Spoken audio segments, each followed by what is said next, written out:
Hey there, vinyl community. Today's kind of a sad day for me because this is actually going to be the last video I make in 2023. And there's some reasons for that. There's some big life changes that I'm going through right now. But first, since this is my last opportunity to do so for a while, I thought I'd show some records.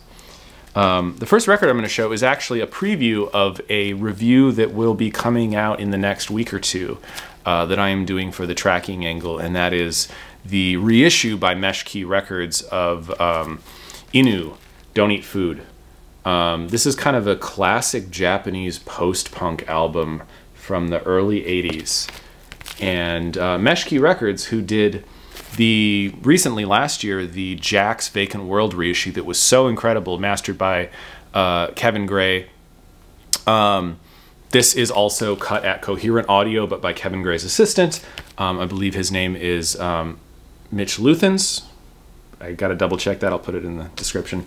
But yeah, this is, very excited for this, so look for my full thoughts on the trackingangle.com on this reissue in the coming week or two.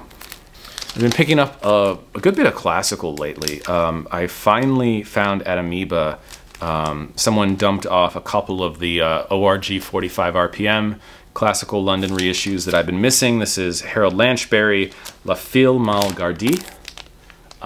This is kind of an audiophile, like audiophile classic reference recording, and it's, you know, it's light ballet music, but it's definitely very good sounding, very well recorded. This is I got a couple EMI Testament reissues. If people don't know about EMI Testament, it's one of the really a fantastic reissue label that no one seems to talk about. But this is an interesting one. This is a very rare record in its original form. This is a French EMI recording of Constantin Silvestri and the Orchestre Nationale Radio France doing Dvorak's Symphony from the New World, Symphony number 9 or 5, or whichever numbering system you use. The New World Symphony with the French Radio Orchestra. This is very, like, the original pressing of this goes for a couple $100, and right now Elusive Disc has this for, I think, like $16, $18, something like that. So if you're interested in a very interesting classic, kind of tube EMI recording out of France, check this out. I also recently got a Bruckner album. This is Carl Schurig conducting Bruckner Symphony number 8 with the Vienna Philharmonic. This is a reissue of a very rare Columbia SAX recording, you know, 2 record sets in 2 different jackets. I showed this before in my Klemperer Bruckner 7 record that I showed. I only have 1 record of that. Schurig also did a great recording of Bruckner 9 that Testament also reissued. So this is the Testament reissue. And I listened to this a little bit. I listened to 2 sides of this so far, and it's really, really, I mean, I think the EMI sound actually is really good for Bruckner, because the EMI sound is kind of this hall sound. You know, you don't really get a lot of detail or imaging, but you get this nice hall sound. And Bruckner is kind of supposed to wash over you. Bruckner isn't this kind of thing, you know, it's not Rimsky-Korsakov, it's not Shostakovich, where, you know, you want to be able to pick out all the percussion and everything. Bruckner is kind of this, like, immersive experience. And so I think these recordings do really well with the early tube EMI treatment. I got a great living stereo Shaded Dog recently. This is LSC 2692. This is excerpts from Die Valkyrie with a really all-star Wagner cast. Bridget Nielsen, John Vickers, Eric Leinsdorf conducting a London Symphony Orchestra. Rita Gurr is on this. Yeah, all-star Wagner cast, and this is kind of a living stereo that people don't talk about, but I did look this up in my scanned copy of the RC8 Bible, and Jonathan Valen and some of the other people that have written about this particular living stereo rave about it. It's really fantastic, classic RCA sound. So I haven't listened to this yet, but I'm really excited to. This is a record that my colleague Mark Ward wrote about for the Tracking Angle, and that is The Mysterious Film World of Bernard Herrmann. This is probably the most unknown of the ORG 45 RPM London reissues. This is actually a reissue of a London Phase 4 record, but it is fantastic sounding. go read Mark's review of this. It's really interesting. The last Testament reissue I have to show is one I've been wanting to get for a long time, and that is Beethoven's Violin Concerto with the famous Leonard Cohen. This is one of the rarest classical records in original format that exists. I mean, this is constantly topping Discogs' most expensive records ever sold list. I mean, it goes for, think about $2,000-ish, maybe even more than that. And this is the EMI Testament reissue that you can get for $35, cut at Abbey Road from the original master tapes. I have no idea if it sounds as good as an original pressing or better, because who has an original pressing of this? If you have an original pressing of this, invite me over. I'd love to hear it sometime. But for now, I think this is going to do me just fine. I got a jazz record to show, and I don't do that much anymore, but I need to get back to it. This is a beautiful record that was gifted to me by another YouTuber, actually someone else on YouTube who's one of the few people that also talks about classical records, Greg over at Flowering Spikes. So shout out to him. I had some people over listen to this turntable I have in for review, and he came and he gifted this to me. So thank you very much, Greg. That was very kind of you. This is an awesome post-bop record. This is Woody Shaw's debut solo album, Blackstone Legacy, on Contemporary Records. Beautiful, you know, heavy gloss gatefold. Looks absolutely fantastic. I'm excited to spin this. Ron Carter plays on this, although Ron Carter plays on everything. So, as my kind of last outing in LA, today I went with Jim from Record Collector News and Rob the Waxed to our old haunt, Atomic Records. And, you know, Atomic Records is one of those stores in Burbank. LA locals know about this because Atomic is one of those stores where you go in, you always find something good. You don't always hit the mother load. You're never walking out of there with, well, unless you're a jazz collector, then sometimes that happens. You're never walking out of there with stacks and stacks of records, but you always find some good stuff. And they always price competitively, so you're never getting ripped off, which is what I like. So I have a few things, kind of eclectic things I picked up at Atomic Records in Burbank today. The first one is my first Julie London record. This is simply titled Julie on Liberty. This is the mono original pressing on Liberty. This is supposed to sound pretty excellent. And I don't have any Julie London. I don't even have the Analog Productions reissue of Julie London, but I saw this in the bins in the new arrival, and it's super clean for how old it is, so I think I wanted to take a chance on it and see what all the hype is about, because Julie London, I feel like, has blown up among record collectors lately. Everyone wants Julie London records. Now, in the complete opposite direction, I don't know why I bought this, just because it was sealed and it was so cheap. This is the very, very first Bring Me the Horizon release. Bring Me the Horizon. This is what the edge of your seat was made for. Still sealed. You know, I've never been a huge Bring Me the Horizon fan. I like some of their music they made right before, like Septemial, I can't remember how that album is pronounced. Like, they got really big around the time that album came out. I thought that was okay. I haven't liked anything they've done after that. And I always thought they were a little corny, but when I actually listened to their studio work, some of it I think is pretty good. And you know, this is the first release they ever made commercially on Epitaph Records, and I think it's probably like a straight up deathcore album. I don't know if it's going to be like anything masterful, but you know, $6. I'm very interested to check it out.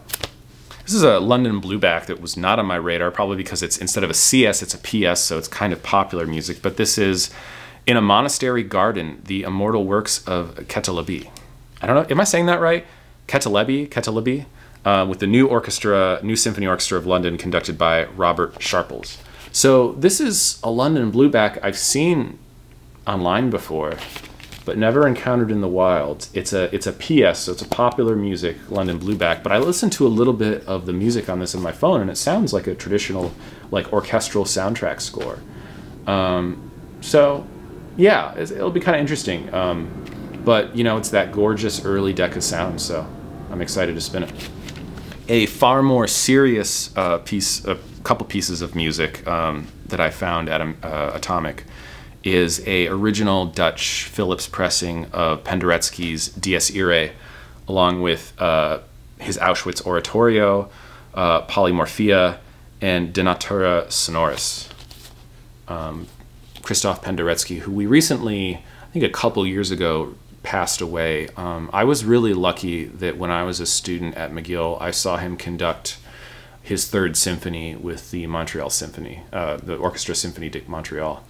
It's fantastic. It's interesting, you know, this is kind of classic Penderecki, so I'm assuming it will be kind of atonal and kind of avant-garde, but the music he was making towards the end of his life was actually quite tonal, you know, much more on the side of like Havanas and Eric Owazen than anything he did when he was arguably a little more famous, like this type of repertoire here. But I'm excited to listen to this because I don't have enough Penderecki in my library. Kind of a neat direct-to-disc recording I found, which is Russell Steppen, Piano Fireworks, some piano works by Chopin. And this is a direct-to-disc recording released by Direct-to-Disc Records. I have no idea if this is good or not. You know, there's a lot of these kind of 80s audiophile recordings that I've never heard of floating out there. I see in record stores occasionally. Some of them are good, some of them are not so good. We'll see which one this is. Does anyone have this record? Let me know what you think in the comments. I saw a cool original 70s EMI postage stamp pressing, and I'm not familiar with this composer, but it's an oboe quintet, so I had to get it. This is the Bliss Clarinet Quintet in Oboe Quintet on EMI. This is an HQS, so it's kind of a either a pops or kind of British music. It wasn't the main EMI label because that would be with the catalog lettering ASD. This is HQS 1299. But it seems like it'll be interesting. I think this was released in '63, and let's see. It's the 70s postage stamp here, so it might be a second pressing. Finally, what I would say is maybe my find of the day was the 12-inch 2LP double LP single from 2001 of New Order's song Crystal. This includes all the DJ remixes on it. New Order singles, as other YouTubers have mentioned before, New Order singles can be dynamic because I mean these were made for these were made for clubs. I mean these were made for serious DJs, and the grooves on this, I was just like looking at the spacing of the grooves on this record. I don't know if you can kind of see that here. Probably the camera's not going to pick it up, but they look like some very, very dynamic grooves. I bet there's a lot of bass on this record, so it should be really fun to spin. And this is repertoire, I say repertoire. This is material I'm not super familiar from New Order because most of the stuff I know from New Order is their 80s catalog. But I know they were still making good music, you know, up through the early 2000s, so this should be good. And actually, I didn't even realize this at the time. This is a stamped promo. So even better. Is the camera going to pick that up? There we go. Stamped promo. So, you know, I always enjoy kind of showing off what I've been collecting, picking up, playing recently. But that's not really the point of this video today because I need to tell you all about some big life changes that are going on in my life and my career. And the change I have to talk about is that I have accepted a position as oboist, as musician with the United States Air Force Academy Band in Colorado Springs. Because of that, I mean, I'm going to be eventually moving to Colorado Springs to play with the band full-time. It's a full-time enlisted position, and I will be there probably for a very, very long time. I'm still going to be able to do audio reviews. I'm still going to be writing for the Tracking Angle, and actually, I haven't officially announced this on my channel yet, but I have actually started a position as a content creator for the Absolute Sound. I'll be doing video content for them. I think my first review should be dropping sometime in the next couple weeks. I've got 2 more in the pipeline, and then when I get settled in Colorado Springs, I'm probably going to be doing much more stuff with them. Also, their sister publication, Hi-Fi Plus. So that's kind of exciting. So I'm going to be continuing to do all of this. However, everything kind of has to go on hold. Later this month, I ship to basic training at Lackland Air Force Base in Texas. I will be off the grid for 2 months. And then after that, I have to organize a move of my things, the hi-fi, my records, all of that to Colorado Springs and report for duty. So it's going to be a busy end of the year. Hopefully, I will see you all again after the new year. I'll be able to pick things back up and and get all my kind of side gigs back. But this is a big change for me. It's going to be quite an adventure to go serve my country as a full-time musician, to get to play concerts for all types of people all over the country, maybe even tour internationally. It's the kind of gig I've always dreamed of having, and I feel super honored and excited to be a part of it.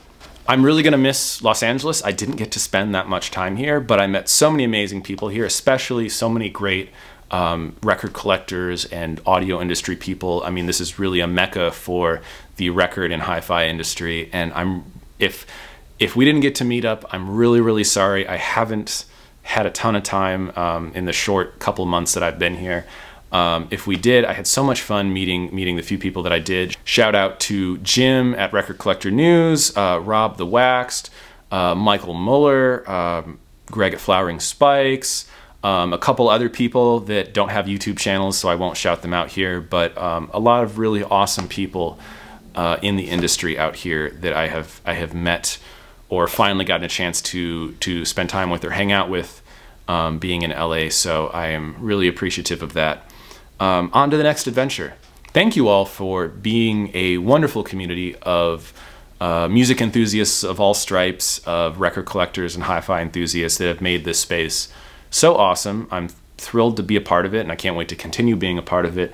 But all of that will have to wait until after New Year's at least.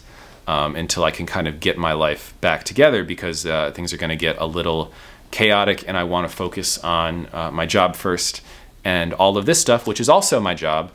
All this stuff, I have to work around that. If you need to get a hold of me, I will be going quote unquote off the grid on October 24th. So you can always contact me at the email address I have listed on my YouTube profile, but I will not be able to respond to emails until at least roughly December 20th, about there. So just keep that in mind. But thank you all so much for being supporters and community members of this channel, and I will see you guys in a couple months. Cheers.